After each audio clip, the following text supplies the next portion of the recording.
আসসালামু আলাইকুম ওয়া রাহমাতুল্লাহি ওয়া বারাকাতুহু নাহমাদুহু ওয়া নসাল্লি আলা রাসূলিল কারীম আউযু বিল্লাহি মিনাশ শাইতানির রাজীম বিসমিল্লাহির রহমানির রহিম ওয়া ইলাহুকুম ইলাহুন ওয়াহিদ লা ইলাহা ইল্লা হুয়ার রহমানুর রহিম ওয়া ক্বালা an-নাবী সাল্লাল্লাহু আলাইহি সাল্লাম তালাবুল ইলম ফরিদাতু আলা কুল্লি মুসলিম। সমস্ত প্রশংসা সেই মহান রব্বুল আলামিনের দরবারে, যে মহান রব্বুল আলামিন আমাদেরকে দীর্ঘ এক সপ্তাহ পর তার পবিত্র ঘর মসজিদে একত্রিত হওয়ার তৌফিক দান করেছেন। সেই রব্বুল আলামিনের দরবারে শুকরিয়া আদায় করি সবাই বলে আলহামদুলিল্লাহ। দরুদ ও সালাম বর্ষিত হোক সেই প্রিয় রাসূলুল্লাহ সাল্লাল্লাহু আলাইহি সাল্লামের প্রতি, যেই রাসূলুল্লাহ সাল্লাল্লাহু আলাইহি সাল্লাম এই অন্ধকার দুনিয়ার অন্ধকার দূরীভূত করে যিনি আলোকিত করেছিলেন, যেই রাসূলুল্লাহ সাল্লাল্লাহু আলাইহি সাল্লামের কারণে আমরা ইসলাম নামক একটি জীবন বিধান পেয়েছি, যেই রাসূলুল্লাহ সাল্লাল্লাহু আলাইহি সাল্লামের কারণে আমরা জান্নাতের সুসংবাদ পেয়েছি, জাহান্নাম থেকে মুক্তির সুসংবাদ পেয়েছি।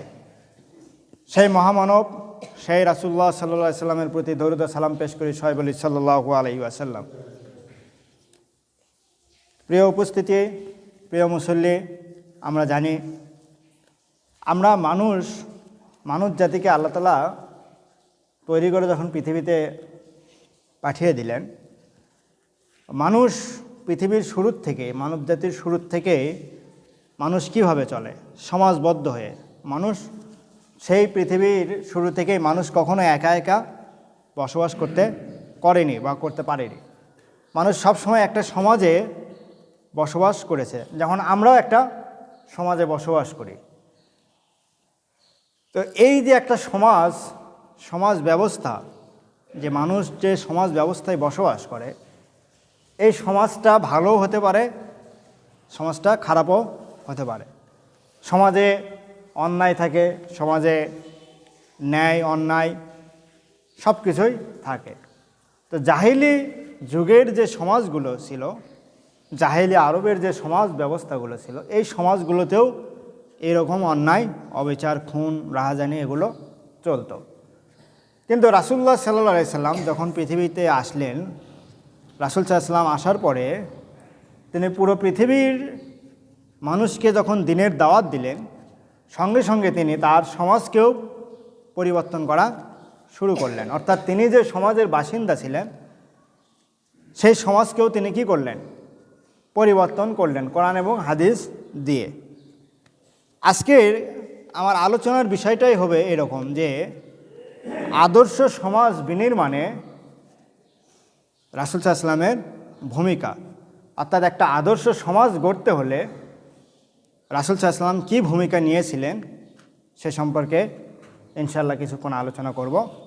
তো একটা আদর্শ সমাজ বিনির্মাণে রাসূল সাল্লাল্লাহু আলাইহি সাল্লাম অসংখ্য কাজ করেছিলেন। একটা আদর্শ সমাজকে রাসূল সাল্লাল্লাহু আলাইহি সাল্লাম বিভিন্নভাবে গঠন করার চেষ্টা করেছিলেন। আমরা সামান্য কয়েকটা বিষয় দেখব যে আসলে একটা আদর্শ সমাজ বিনির্মাণে রাসূল সাল্লাল্লাহু আলাইহি সাল্লামের ভূমিকাগুলো কেমন ছিল। প্রথমে যদি আমরা দেখি তাহলে দেখব যে একটা সমাজকে তিনি তাওহীদ এবং ঈমানের ভিত্তি উপরে স্থাপন করেছিলেন। অর্থাৎ একটা সমাজের মানুষের একটা সমাজ গঠন হবে, একটা সমাজটা গড়েই উঠবে ঈমানের উপরে এবং তাওহীদের উপরে। তার মানে একটা সমাজের সকল মানুষ কি করবে? আল্লাহর উপরে একটা বিশ্বাস থাকতে হবে। তাওহীদ মানে কি? আল্লাহর একত্ববাদের উপরে বিশ্বাস, এটাই হলো তাওহীদ। আর ঈমান বলতে আল্লাহ, তার রাসূল, এগুলোর উপরে ঈমান আনা। তার মানে রাসূল সাল্লাল্লাহু আলাইহি সাল্লামও কী করছিলেন? আদর্শ সমাজের ভিত্তি স্থাপন করছিলেন এই তাওহীদ এবং ঈমানের উপরে ভিত্তি করে। মানে ওই সমাজে শিরক এবং মূর্তি পূজা থাকবে না। অর্থাৎ সমাজ থেকে তিনি শিরক এবং মূর্তি পূজার এই জিনিসগুলোকে তিনি কি করেছিলেন? দূর করেছিলেন। মানুষকে এই বিষয় থেকে, এই সমাজের মানুষকে তিনি শিরক এবং মূর্তি পূজা যেটা করা হয় এখান থেকে বের করে তিনি কি করলেন? আল্লাহর ইবাদতের দিকে তিনি মানুষকে আহ্বান করলেন।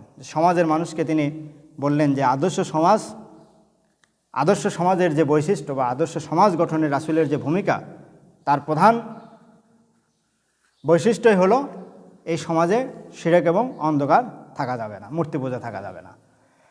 যেমন আল্লাহ রাব্বুল আলামিন নিজেই সূরা ইখলাসে বলছেন, সূরা ইখলাসে কি বলা আছে?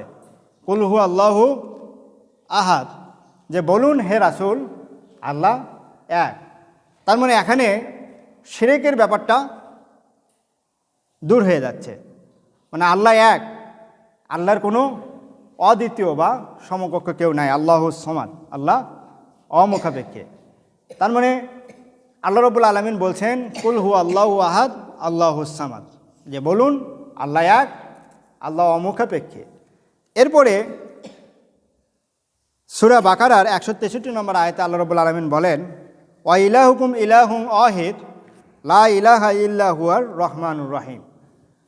ওয়া ইলাহুকুম ইলাহুন ওয়াহিদ, তোমাদের ইলা এক, ওয়া ইলাহুকুম, তোমাদের ইলাহুন ওয়াহিদ, একজন ইলাই, লা ইলাহা ইল্লা হুয়া, তিনি ছাড়া আর কোনো ইলাহ নাই, ইল্লা হুয়ার রহমানুর রহিম, মানে হলেন তিনি ছাড়া আর কোনো ইলাহ নাই, আর তিনি কি? রহমানুর রহিম, অসীম দয়ালু এবং করুণাময়। তার মানে একটা সমাজ থেকে আমাদেরকে শিরক, মূর্তি পূজা এগুলো দূর করে ফেলতে হবে। অর্থাৎ আল্লাহর সমকক্ষ কিছু নাই, এটা আমাদেরকে বিশ্বাস করতে হবে। আল্লাহ রাব্বুল আলামিন একক। আল্লাহ রাব্বুল আলামিন বিভিন্ন আয়াতে বলছে যে, এবং হাদিস দ্বারা আমরা যেগুলো জানি, যে আসলে আল্লাহ রাব্বুল আলামিন শিরকের গুনাহটাকে খুবই ঘৃণা করেন। আল্লাহ রাব্বুল আলামিন কিয়ামতের মাঠে সব গুনাহকেই ক্ষমা করে দেবেন তার ইচ্ছা অনুযায়ী। তার মন চাচ্ছে, আল্লাহর চাচ্ছে যে একে আমি সব ক্ষমা করে দেবো, কিন্তু কোনো একটা মানুষ যদি শিরকের গুনাহ করে তাহলে তার গুনাহ ক্ষমা করা হবে না। কারণ এই সব কিছু তিনি একাই সৃষ্টি করছেন, কাউকে তিনি অংশীদার হিসেবে নেন নাই, বা কেউ তার এই সৃষ্টি করার সময় কেউ যায় নাই বা কেউ ছিলও না। তার মানে তিনি স্বাভাবিক অর্থে যিনি সব কিছু একাই সৃষ্টি করলেন, তিনি আরেকজনকে কেন অংশীদার মানতে যাবেন? আমরা মানুষ জাতি তো নিজেদের কোনো একটা কিছু করলে আরেকজনকে তো আমরা সেই ক্রেডিট দিতে চাই না, যে না এটা তো আমারই। তার মানে আমি আরেকজন আমার অংশীদার হচ্ছে, এটাই আমি একজন মানুষ হিসেবে আমি মেনে নিতে পারছি না। তো যেখানে স্রষ্টা আল্লাহ রাব্বুল আলামিন সব কিছু একাই সৃষ্টি করলেন, আপনাকেও সৃষ্টি করলেন, তো সেই আপনি যদি আল্লাহর সাথে শিরক করি, তো এটা তো আল্লাহ রাব্বুল আলামিন অবশ্যই ক্ষমা করবেন না, এবং আল্লাহ রাব্বুল আলামিনের কাছে এটা সবচেয়ে বেশি জুলুম। ইন্না শিরকা লা জুলমান আজিম, যে নিশ্চয়ই শিরকের গুনাহটা সবচেয়ে বড় জুলুম। তার মানে শিরকের গুনাহ আল্লাহ রাব্বুল আলামিন ক্ষমা করবেন না। এই জন্য আমাদেরকে বিশ্বাস করতে হবে যে আল্লাহ এক, তিনি একক অদ্বিতীয়, তার সমকক্ষ কিছুই নেই। এরপরে একটা আদর্শ সমাজ ন্যায় বিচার এবং সমতার উপরে গঠিত হবে। অর্থাৎ রাসূল সাল্লাল্লাহু আলাইহি ওয়াসাল্লাম একটা সমাজের ভেতরে ন্যায় বিচার এবং সমতা প্রতিষ্ঠা করেছিলেন। অর্থাৎ সমাজের ভিতরে ন্যায় বিচার এবং যদি সমতা না থাকে, অর্থাৎ একজনের সাথে আরেকজনের যদি সমতা না থাকে, তাহলে সেই সমাজ ধ্বংস হয়ে যাবে, সেই সমাজের মধ্যে হানাহানি রাহাজানি তৈরি হবে, এবং ন্যায় বিচারটাও থাকতে হবে। যেমন আল্লাহ রাব্বুল আলামিন সূরা নাহলের 90 নম্বর আয়াতে বলছেন ইন্নাল্লাহা ইয়া'মুরু বিল আদলি ওয়াল ইহসান, যে ইন্নাল্লাহা, নিশ্চয় আল্লাহ তাআলা, ইয়া'মুরু, তোমাদেরকে নির্দেশ দিচ্ছেন, বিল আদল, ন্যায় বিচারের ব্যাপারে, ওয়াল ইহসান, এবং সদাচরণের ব্যাপারে, মানে তোমরা মানুষের প্রতি ন্যায় করো এবং সদাচরণ করো, এটার ব্যাপারে তোমাদের আল্লাহ তোমাদেরকে নির্দেশ দিচ্ছেন। তার মানে একটা সমাজে, একটা আদর্শ সমাজের বৈশিষ্ট্য হচ্ছে সেই সমাজে আমাদেরকে ন্যায় বিচার প্রতিষ্ঠা করতে হবে। এছাড়াও সূরা নিসার 58 নম্বর আয়াতে আল্লাহ রাব্বুল আলামিন বলছেন ওয়াইজা হাকামতুম বাইনান নাস আন তাহকুমু বিল আদল। ওয়াইজা হাকামতুম, আর যখন তোমরা, ওয়াইজ মানে হলো আর যখন তোমরা, হাকামতুম মানে হলো তোমরা বিচার করবে। ওয়াইজা হাকামতুম মানে তোমরা যখন বিচার করবে, তখন কি করবে? বাইনান নাস, মানুষের মাঝে যখন তোমরা বিচার করবে, আনতাহকুমো, তখন তোমাদের বিচার কার্যটা হতে হবে এইভাবে কি বিল আদল, ন্যায় বিচার, ন্যায় বিচার করতে হবে। তার মানে ওয়াইজা হাকামতুম বাইনান নাস আন তাহকুমু বিল আদল, যে যখন তোমরা বিচার করবে তখন তোমরা ন্যায় বিচারটাই করবে। তার মানে ইনসাফের সাথে বিচার করতে হবে, সমতার সাথে ন্যায়ের বিচার, সদাচরণের বিচার, এগুলো করতে হবে। তার মানে ন্যায় বিচারটা একটা সমাজের জন্য খুবই গুরুত্ব।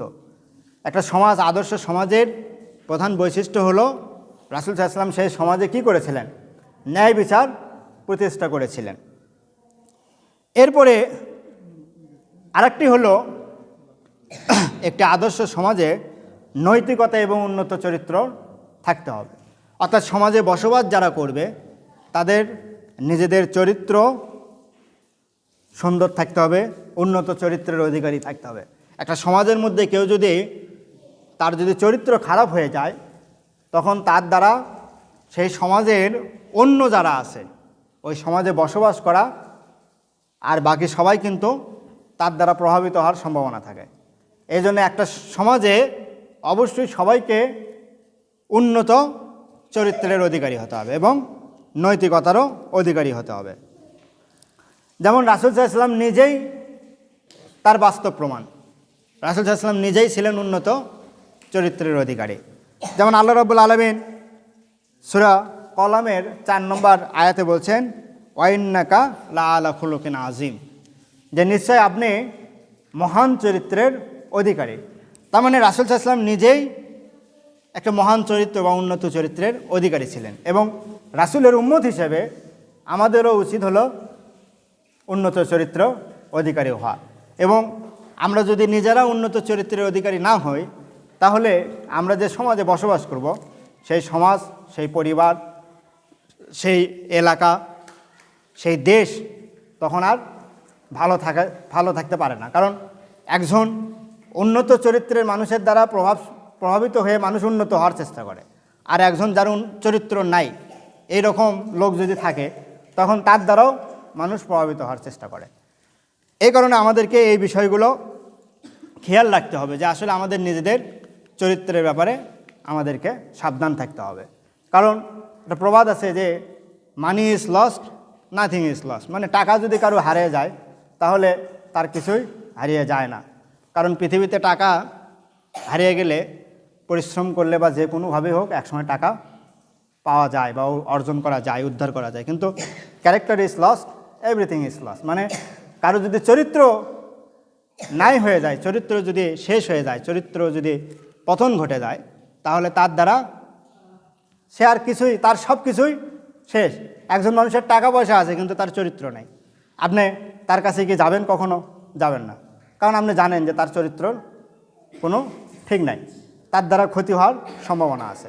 তার মানে একজন মানুষের অর্থ সম্পদ আছে কিন্তু চরিত্র ঠিক না থাকার কারণে কেউ তার কাছে যেতে চায় না। এই জন্য আমাদেরকে নিজেদের চরিত্রর গঠনের ব্যাপারে আমাদেরকে সচেতন থাকতে হবে। আমরা সতর্ক থাকবো নিজেদের চরিত্র ঠিক রাখার ব্যাপারে, এবং আমরা নিজেদের পরিবার, সন্তান, সব কিছু, সবার চরিত্র যেন ঠিক থাকে এই ব্যাপারেও আমরা চেষ্টা করব। এরপরে একটা সমাজে, আদর্শ সমাজের আরেকটি বৈশিষ্ট্য হলো রাসূল সাল্লাল্লাহু আলাইহি ওয়াসাল্লাম সেই সমাজে ভ্রাতৃত্ব প্রতিষ্ঠা করেছিলেন। ভ্রাতৃত্ব এবং সামাজিক সংহতি, অর্থাৎ একটা সমাজে বসবাস করতে গেলে ভাই ভাইয়ের যে সম্পর্ক থাকতে হবে। আমার বাড়ির পাশে তিনি প্রতিবেশী, তিনি আমার ভাই, এই একটা সম্পর্ক যদি না থাকে তাহলে এই সমাজটা থাকে না। কারণ আপনার যে সমাজে, যেখানে বসবাস করছেন সেখানে বাড়ির আশেপাশে যদি আপনার শত্রু থাকে তাহলে তো আপনি নিজেই সবসময় ভয়ে তটস্থ থাকবেন। তো এটা তো একটা সমাজ, উন্নত সমাজের কোনো বৈশিষ্ট্য হলো না। তার মানে একটা উন্নত সমাজের বৈশিষ্ট্য করতে গেলে সেই সমাজে ভ্রাতৃত্ব, সবাই আমার ভাই ভাই, এই সম্পর্ক, ভ্রাতৃত্বের সম্পর্ক যেটা, সেটা থাকতে হবে। যেমন আল্লাহ রাব্বুল আলামিন সূরা হুজরাতের 10 নম্বর আয়াতে বলছেন, ইন্নাল মুমিনুনা ইখওয়াত, যে সমস্ত মানুষই, সমস্ত মুসলমান ভাই ভাই। তো এখানে ভাই ভাই বলতে বোঝাচ্ছে যে সবার পিতা, আদি পিতা যেহেতু আদম আলাইহিস সালাম, সেই অর্থে। মুসলিম জাতির পিতা ইব্রাহিম আলাইসাল্লাম, সেই অর্থে আদি, মানে সবাই ভাই ভাই। কিন্তু তার মানে যে বাপ চাচা দাদা সবাই যে ভাই তা না, এটার আবার ওই অর্থ করা যাবে না যে ভাই মানে সবাই ভাই। এটা অর্থ হচ্ছে যে আমাদের আদি পিতা আদম আলাইসাল্লাম, সেই অর্থে ইব্রাহিম আলাইসাল্লাম মুসলিম মিল্লাতের পিতা। তো যেহেতু তিনি মুসলিম উম্মতের পিতা, তার মানে আমরা মুসলমান, তিনি আমাদের সকলের কি পিতা, সেই অর্থে সবাই ইন্নাল মুসলিমুনা ইখওয়াত, সকল মুসলমান ভাই ভাই। তার মানে এই যে ভ্রাতৃত্ব, একটা ভাইয়ের সাথে যে সম্পর্ক থাকতে হবে, সেই সম্পর্কটা আমাকে অপর মুসলমানের সাথে থাকতে হবে। মানে ভাইয়ের সাথে যে সম্পর্কটা আমরা রাখি, সেই সম্পর্কটা সমস্ত মুসলমানের সাথে থাকতে হবে। এটা এই অর্থে যে নিজের ভাইয়ের সাথে যেরকম সম্পর্ক হবে, প্রতিটা মুসলমানের সাথেও সেই সম্পর্ক আমাদেরকে বজায় রাখতে হবে। এরপরে জ্ঞান অর্জন এবং শিক্ষা অর্জনের গুরুত্ব। একটা সমাজ শিক্ষিত, একটা সমাজের সকলকে জ্ঞান অর্জনের ব্যাপারে তাগিদ থাকতে হবে। অর্থাৎ সবাই যদি পড়াশোনা না করে, সবাই যদি শিক্ষা অর্জন না করে, তো সেই সমাজকে সামনের দিকে এগিয়ে নিয়ে যাওয়াটা খুবই কঠিন। এজন্য সমাজের সকলের শিক্ষা অর্জনটা জরুরি। আপনি যখন শিক্ষা অর্জনের ব্যাপারে একটু নিজে এগিয়ে যাবেন, কোরআন হাদিস যখন শিখবেন, বিভিন্ন বিষয় যখন আপনি জানতে পারবেন, তখন আপনার কি করবেন, সমাজকে এগিয়ে নিতে তখন আপনার সুবিধা হবে। সমাজে কি কি সমস্যা আছে, সেই সমস্যা বুঝতে হলে আপনাকে জ্ঞান অর্জনের দিকে যেতে হবে। যেমন রাসূল সাল্লাল্লাহু আলাইহি ওয়াসাল্লাম এই জন্য বলছেন যে তলাবাল ইলমু ফারিদাতু আলা কুল্লি মুসলিম, যে প্রত্যেকটা মুসলমানের জন্য জ্ঞান অর্জন করাটা ফরজ। তার মানে কোরআনের জ্ঞান সহ আরও যে যাবতীয় যে জ্ঞানগুলো আছে, সমস্ত জ্ঞান অর্জন করা কি একজন মুসলমানের জন্য ফরজ। এরপরে একটা সমাজে নারীর মর্যাদা তিনি প্রতিষ্ঠা করেছিলেন। রাসূল সাল্লাল্লাহু আলাইহি ওয়াসাল্লাম, জাহিলি যুগে নারীদের কোনো সম্মান ছিল না। তাদেরকে কারো যদি কন্যা সন্তান হতো, তখন তাদেরকে জীবন্ত কবরস্থ করা হতো। অর্থাৎ জাহিলি যুগে নারীদের কোনো সম্মান ছিল না। অন্য অন্য ধর্ম বা মতবাদেও নারীদেরকে সম্মান দেওয়া হয়নি। কিন্তু রাসূল সাল্লাল্লাহু আলাইহি ওয়াসাল্লাম এবং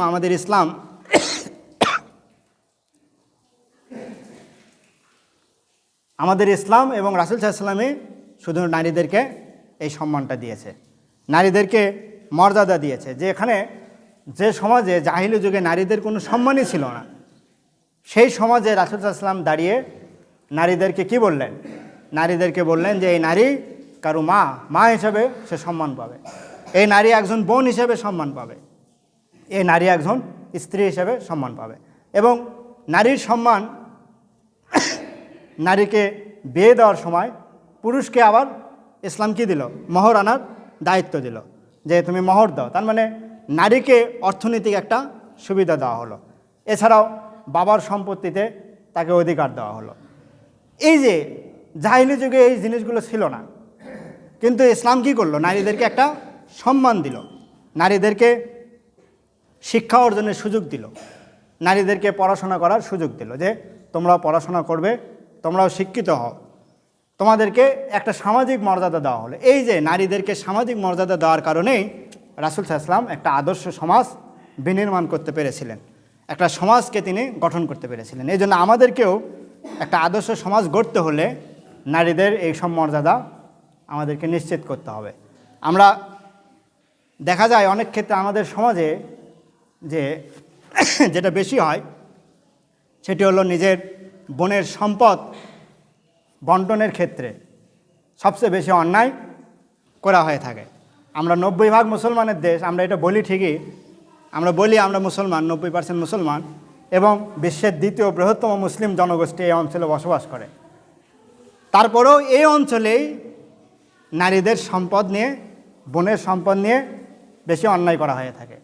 তার মানে আমাদের এই যে মুনাফিকি যে চরিত্রটা, সমাজের যে এই জিনিসটা আমাদেরকে গ্রাস করে ফেলছে। আমাদেরকে এখান থেকে উদ্ধার হতে হবে, আমাদেরকে এখান থেকে বের হতে হবে।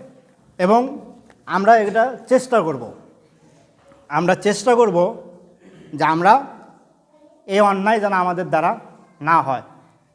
অর্থাৎ আমার নিজের দ্বারা এই অন্যায় যেন না হয়, আমার সমাজে বসবাসরত আমার মুসলমান ভাই তার দ্বারাও যেন এই অন্যায় না হয়, এই ব্যাপারেও আমাদেরকে সচেতন থাকতে হবে। কারণ এটা বাংলাদেশের একটা স্বাভাবিক একটা বিষয় হয়ে গেছে যে মানুষ সারা জীবনে নিজে মেয়ের সম্পদ দিচ্ছে না, নিজের বোনের সম্পদ দখল করে সে জায়গায় হজ করতেছে, সব কিছুই করতেছে, ইসলাম পালন করতেছে, তাবলিগ করতেছে, হজ করতেছে। তা আপনি তো আসল জায়গাতেই ধরা খেয়ে আছেন, আপনাকে আগে এখান থেকে মাপ চেয়ে তারপরে ওখানে যেতে হবে।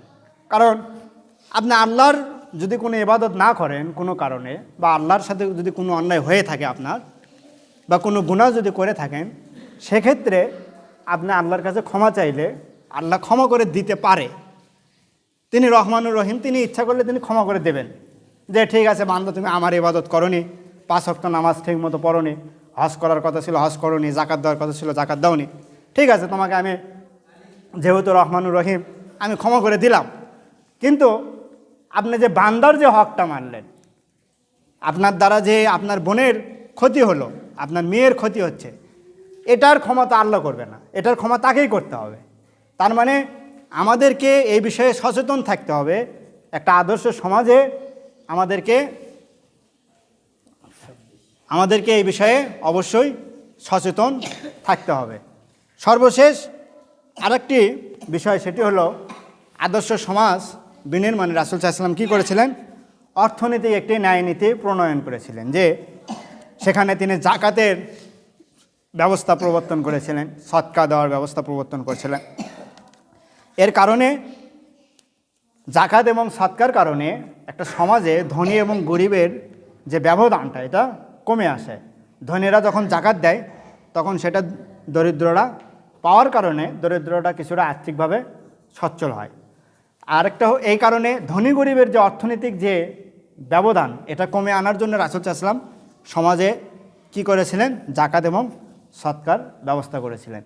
তার মানে আমরা যারা অর্থনৈতিকভাবে একটু সচ্ছল তারা আমরা অবশ্যই জাকাত, সদকা, দান সদকা যেগুলো করতে হয় এগুলো আমাদেরকে করতে হবে। কারণ আমি যদি দান সদকা এবং জাকাত এগুলো যদি আমার জাকাত পরিমাণ অর্থ আছে কিন্তু আমি জাকাত দিচ্ছি না, সেক্ষেত্রেও কিন্তু আমাকে গুনার ভাগীদার হতে হবে। এবং আল্লাহ রাব্বুল আলামিন কিয়ামতের দিন কিন্তু এই সম্পদকে আমার জন্য খুবই বিপদের কারণ হয়ে দাঁড়াবে। এই কারণে আমরা যাদের এই সামর্থ্য আছে, জাকাত দেওয়ার মতো অর্থ আছে, আমরা হিসাব করে দেখবো যে আমাদের সম্পদে আসলে জাকাত হয় কিনা, এবং আমাদেরকে দান সদকা এগুলো আমাদেরকে করতে হবে। কারণ এই সম্পদটা আমি আপনি নিজেরাও তৈরি করি নাই, বা নিজেরাও আমাদেরকে আল্লাহ রাব্বুল আলামিন কিছু সময়ের জন্য দুনিয়াতে পাঠাছে। আমরা এটা আল্লাহ রাব্বুল আলামিন আমাদেরকে দেশে কিছু দিনের জন্য এই সম্পদটা আমরা ব্যবহার করছি। জাস্ট এই সম্পদ ব্যবহার করার সময় এই জিনিসগুলো আমাদেরকে দেখতে হবে যে এই সম্পদের জাকাত, এই সম্পদের যে হকগুলো আছে সেগুলো আমাদেরকে দিতে হবে। এরপরে আমি দুনিয়ার থেকে চলে গেলে এই সম্পদ তো সম্পদের জায়গায় থাকবে, তার মানে এই সম্পদের প্রকৃত মালিক যে আমি না, তার প্রমাণ হলো আমি দুনিয়াতে আসার আগেও ওই সম্পদ ছিল, দুনিয়ার থেকে চলে যাওয়ার পরেও ওই সম্পদটা ঠিকই থেকে যাচ্ছে। তার মানে ওই সম্পদ আমি তৈরি করি নাই, ওটা আল্লাহ রাব্বুল আলামিন দয়া করে আমাদেরকে দিয়েছেন। এই কারণে আল্লাহর এই হুকুমটা আমাদেরকে পালন করতে হবে যে জাকাত, তারপরে ফেতরা যেগুলো আছে, সদকা, দান সদকা এগুলো আমাদেরকে করতে হবে নিজেদের মুক্তির জন্যই। তো আমরা একটা আদর্শ সমাজে এই জিনিসগুলো আমরা অবশ্যই দেখব। একটা আদর্শ সমাজের জন্য রাসূল সাল্লাল্লাহু আলাইহি ওয়াসাল্লাম এই যে ভূমিকাগুলো রেখেছিলেন, আমাদের উচিত একটা আদর্শ সমাজ গঠনের জন্য রাসূল সাল্লাল্লাহু আলাইহি ওয়াসাল্লামের দেখানো যে পথ, এগুলো নিয়ে এগুলোর ব্যাপারে আমাদেরকে সচেতন থাকা। তো মহান রব্বুল আলামিন আমাদেরকে আজকের যে আলোচনা আমরা করলাম এই আলোচনাগুলো আমাদেরকে বোঝার তৌফিক দান করুন, আমিন। আসসালামু আলাইকুম ওয়া রাহমাতুল্লাহি ওয়া বারাকাতুহু।